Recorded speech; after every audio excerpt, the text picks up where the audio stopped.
ఓం నమః శివాయ శ్రీమాత్రే నమః.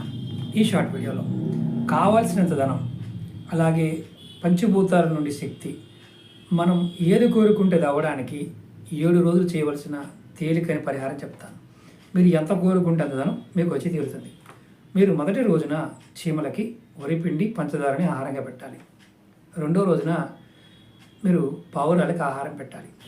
మూడో రోజున చేపలకి ఆహారం పెట్టాలి. నాలుగో రోజున ఆవులకి ఆహారం పెట్టాలి. ఐదవ రోజున కుక్కలకి పాలని ఆహారంగా పెట్టాలి. ఆరవ రోజున మీరు మీ దగ్గరలో శివాలయం ఉంటే శివాలయానికి వెళ్ళి శివుడికి అభిషేకం చేయాలి.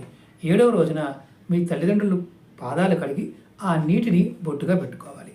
ఇవి 7 రోజులు వరుసగా చేయాలి. ఎప్పుడు చేయాలి? ఇది శనివారం నాడు మొదలు పెట్టవచ్చు, లేదా మీ జన్మ నక్షత్రం ఉన్న రోజు మొదలు పెట్టవచ్చు. తెలియని వారు మీ పుట్టిన రోజు కూడా మొదలు పెట్టవచ్చు. వరుసగా 7 రోజులు చేయండి. అనంత ఐశ్వర్యాన్ని